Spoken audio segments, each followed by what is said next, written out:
It was a 12-point loss, but that's about as much of a moral victory as you can get in a defeat that I guess if you're Matt Kolsky and you fell asleep in the first half, you had no idea just how well the Warriors played.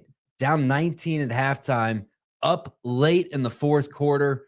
The things that impressed us, the things that made us angry, and just the overall outlook, how we feel after a game where the Warriors hung around with a team that's now 21-1. This is the post-game show. Locked on Dubs starts right now. You are Locked On Warriors, your daily Golden State Warriors podcast. What are they going to say now? Part of the Locked On Podcast Network, your team every day.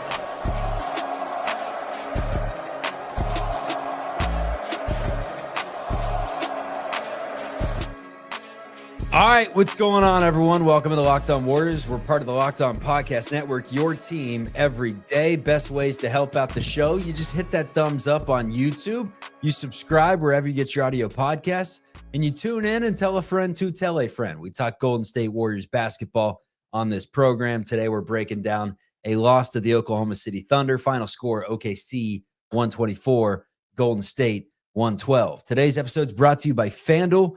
Right now, is a great time to get in on the action because if you want to be in the middle of the action this season, visit FanDuel.com and place your NFL live bets all season long. My name's Charlie Walter, cover the team, credentialed media member, and today breaking down the 12-point defeat. All right, let's get into this thing. Warriors were in it. Despite what the final score says, 12 points, it was Golden State who had the lead after a Pat Spencer pull-up jumper. Actually, I think it was that fadeaway where he went like Manu Ginobili and knocked it down to go up. Let's see what the exact score was at that point. It was 107-106 with 4:54 to go. And from there, it was just OKC showing that they have way more options than the Warriors do. Specifically, option A, Shai Gilgeous-Alexander, who last year, I called him foul merchant and said I wasn't in love with his game. I've fallen for his game. I mean, he is so damn good. Real recognize, real respect that man. He is so damn good. He just gets to that spot and he's unguardable. That turnaround fadeaway, I mean, you can't guard that. He had 38 points to lead OKC. But not more impressive, but also impressive for OKC is the fact that they just have so many bodies that can come at you. It was 108-107 when Shai Gilgeous-Alexander hits that 10-footer.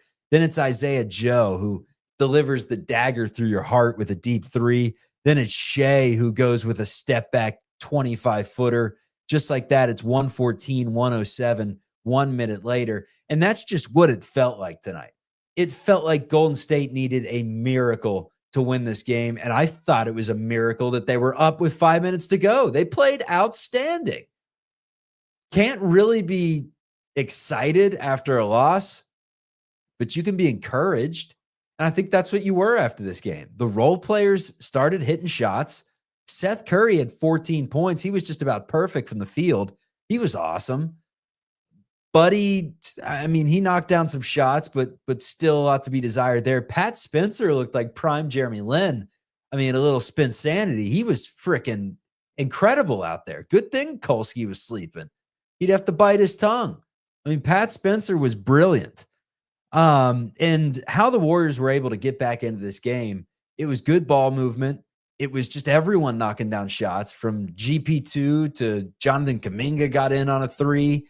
Pat Spencer knocked down a three. Draymond Green was puffing out his chest, pretty fired up after hitting a three. And Draymond played well. He played really well. Jimmy Butler did not get the chance to play most of the second half. So Golden State, to kind of paint you the picture of this one, if you did not see or if you caught certain stanzas, but not the entire thing. They were down 19 at halftime. It was sleepy in Chase Center. It felt like a scheduled loss. I'm going to be honest with you. I thought about doing this show in the third quarter.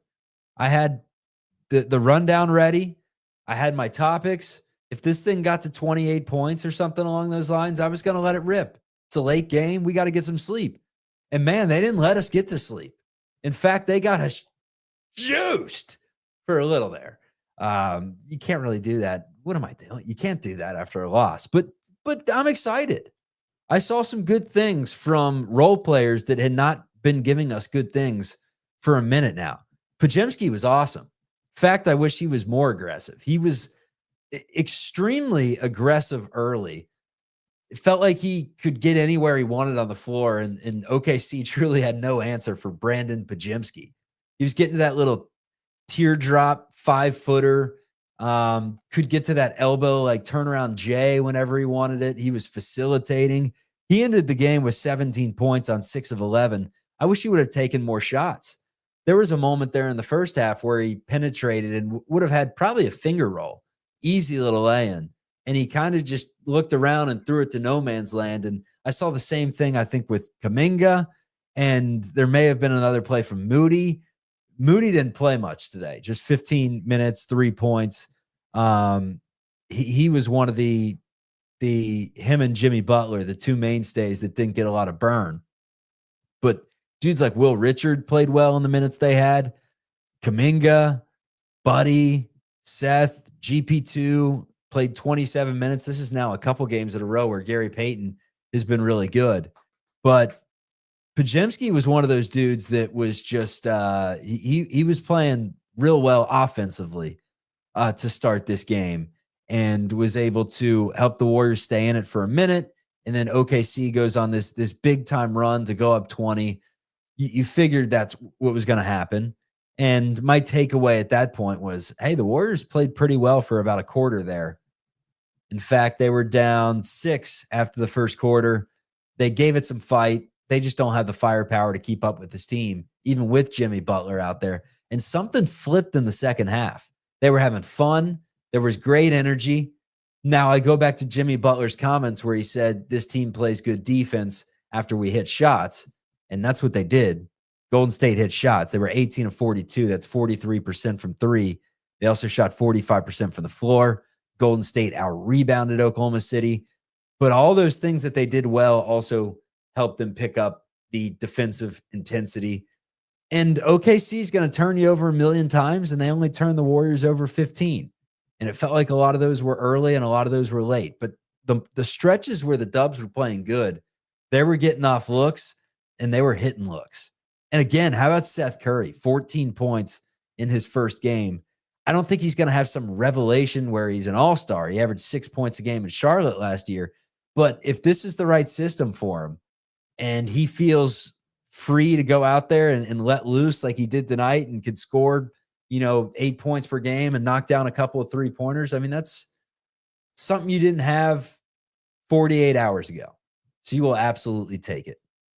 Want to get into more of the game, kind of how the first half went and why the Warriors were not able to keep pace with OKC.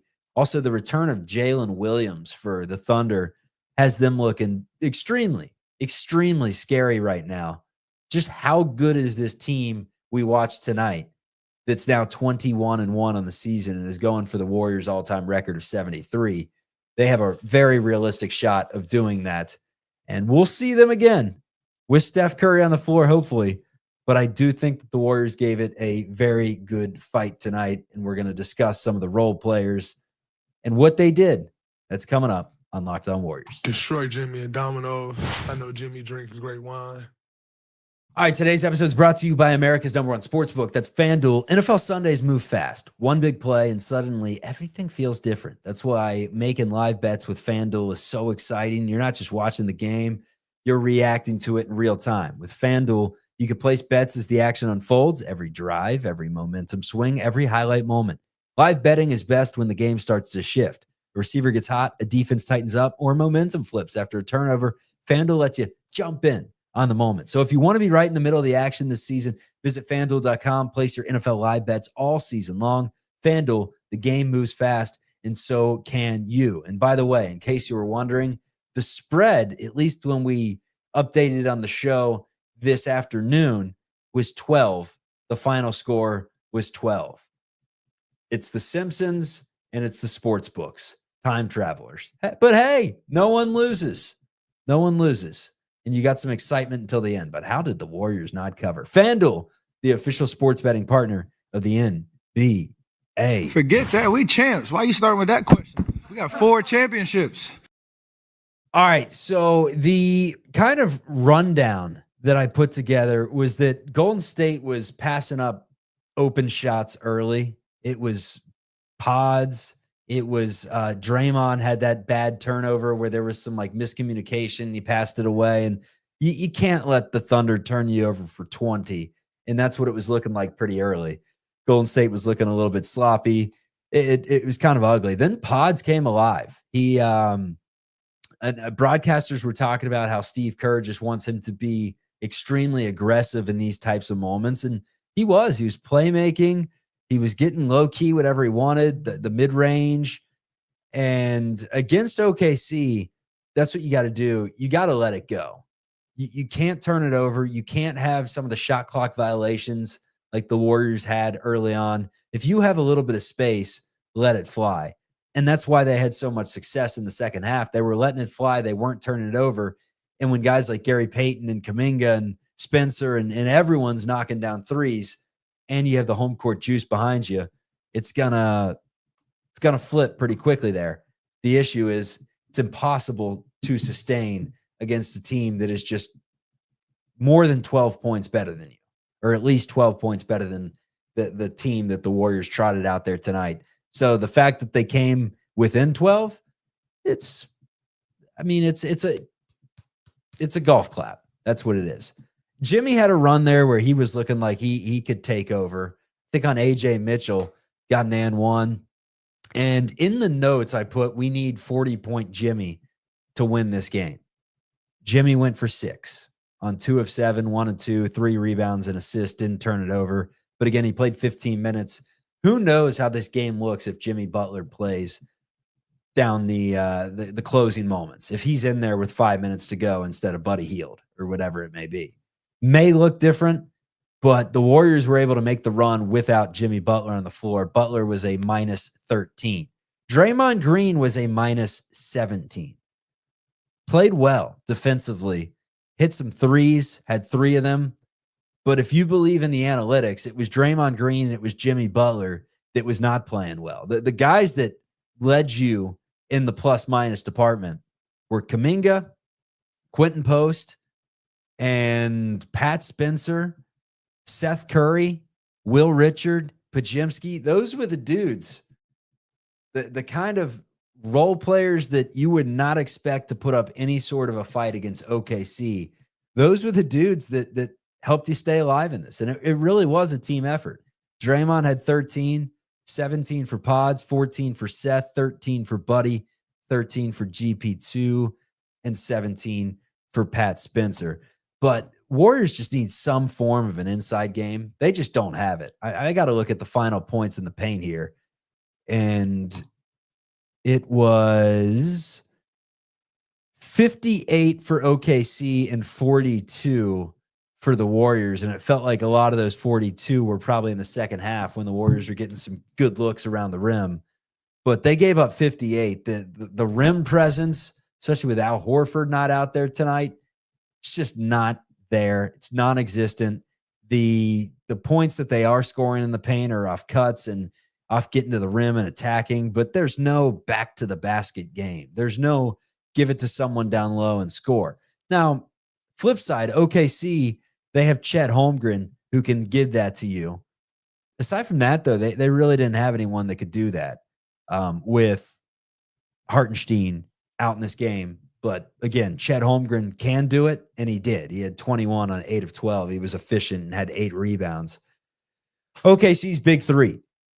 21 for Holmgren, 38 for Shai Gilgeous-Alexander, 22 for Jalen Williams. That is a combo of 81 of the team's 124. That is one of the best three-headed monsters in basketball. And AJ Mitchell chips in 10. That's a part of another monster that's kind of growing. The young man from Santa Barbara who's, I think, 23. This is a OKC team that could potentially have the number 1 pick because remember in that SGA and also it's turned into Jalen Williams as well for Paul George. back in the day. They also got the Clippers pick next year, and the Clippers, with how bad they are, 5-14, I believe it is. Fire sale is most likely coming, considering they don't have any of their picks till 2029. If a fire sale comes, they're going to lose a ton of games. If they lose a ton of games, it's a ping pong ball for potentially that little boozer or the monster. The monster. He's a monster. One of those dudes to wind up on OKC. And then the NBA is a little bit of a problem because this team is very, very good. But hey, if you want to take the silver lining away from this game, it's that the Warriors fought hard with them, like many teams do, into the fourth quarter. That's where OKC just closes you out. And it was SGA. We saw it firsthand. If you have not had a chance to see a lot of OKC this season, I'm sure you saw plenty of them last year on their way to a title, but this is what they do, man. They just rip out your heart, and it's not even always from the free throw line. They did get there 23 times to double up the Warriors in this one, knock down 17 for 74%, but they did it all three levels scoring and 15 of 32 from deep. That was something that helped them get over the top. I mean, SGA, I want to look at the numbers for the season because I know they're strong from three, 41%. And he had another big night shooting the three ball. That's a part of his game that has just gone crazy over the years. It truly makes me wonder about scouting in the NBA, that people watch this dude at Kentucky on the floor with Kevin Knox at the same time, and they said, we're going to go with Kevin Knox over Shai Gilgeous-Alexander. And that's pointing directly to the Knicks. But how many other teams passed over on this guy? He had this same game at Kentucky to a certain degree. Like when he got to that spot, that mid-range, it was lethal there too. And there was a point in the season where it was no longer Hamidou Diallo or PJ Washington or Knox. It was SGA's team. And shout out to the Clippers for making that deal to send Paul George and get this dude back and all these picks that has turned into just an incredible run. They're 21-1. So the fact that the Warriors were able to hang around again, we'll take it. 1 through 8, that team just they put on a show in the first half, and the fact that the Warriors were able to come back with the lineups that they threw out there, credit to them. But that pressure that the Thunder had and that 9-0 run that they had to end the first half with SGA scoring 8 of them, I felt like that just really killed the Warriors. So again, for the Warriors to be able to overcome that and make a game of it and take the lead with 5 minutes to go in the fourth quarter, it's impressive. And Golden State came out with a ton of energy and fight and belief that they could win this game, and to the stick-to-itiveness to come together in a game that everyone thought was a bye, that was not associated with the Warriors. And maybe they thought it was a bye and shots just started going in and it affected their energy and it turned around, because there were moments in the second quarter where they looked terrible. But it's impressive. It's impressive. This is the most glazed post-game show of a 12-point loss a team has ever received in history. But they played well. I'm just trying to depict what I saw on the floor out there today. I thought the Warriors played well. What is ahead for Golden State? What do we have to look forward to? And the recent additions that the Warriors had, Seth Curry, also LJ Cryer. We'll tell you a little bit about him and the next game against Philly. That's what's straight ahead on Locked On Warriors. Forget that. We champs. Why are you starting with that question? We got 4 championships. All right, today's episode is brought to you by PrizePicks. Really fun way to win some money on the NBA. With the holiday season, it's a great time for sports. You get the bowl games, big basketball matchups, playoff pushes, and it all happens at once. And one of the most fun ways to make the right call is with PrizePicks. It's the easiest way to get in on daily fantasy. It's available in 45 states. That includes California. PrizePicks adds an extra layer of excitement to your holiday schedule. It's eggnog, it's presents, it's sleigh rides, and it's Seth Curry 3-point overs. He did that today. So download the PrizePicks app, pick over or under, stack together your players, win money, Stacks lets you choose the same player up to 3 times in one lineup. So you can go QB passing yards, touchdowns, and rushing yards from the same player. Deposits, withdrawals, they are easy. Download the PrizePicks app. Use code LOCKEDONNBA to get $50 in lineups after you play your first $5 lineup. That's code LOCKEDONNBA to get $50 in lineups after you play your first $5 lineup. PrizePicks, it is good to be right. And buddy, stop trying to dribble the ball. Buddy Hield's game. We'll get to that while we're putting the ribbon and the finishing touches on this game. He had a tough one shooting the basketball. He was 4 of 15, 2 of 9, finished with 13 points. But God, some of those shots just have to go down. And the Warriors have gotten some shooters that they've added to the fold. Seth Curry is one of them, 6 of 7, 2 of 3 from 3. DeAnthony Melton is another that should be back any day. And he's someone that in his best years can shoot upwards of 38%. And then LJ Cryer, who joined the team on a 2-way contract on Monday actually. Jackson Rowe was waived from that spot. So Jackson Rowe no longer a Warrior. LJ Cryer falls into that spot. And he's someone that may earn himself some actual minutes in the NBA because he's been awesome in his G League opportunities. He's averaging over 20 points. He is shooting over 40% from 3. He's small. It's just 6 feet tall. But this is a meritocracy. And if he gets an opportunity and he thrives in that opportunity, then who knows? Because with Buddy Hield, it's just consistently not working.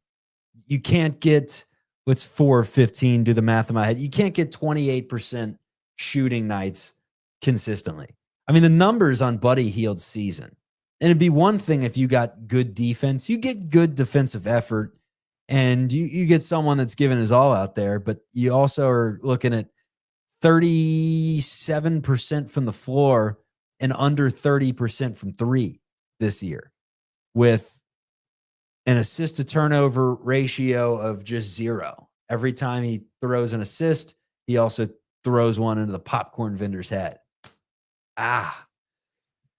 So they got to figure that spot out. And DeAnthony Melton's someone that can step in, whether they play the same positions or not. Steve Kerr, it's clear at this point, he doesn't give a damn about positions.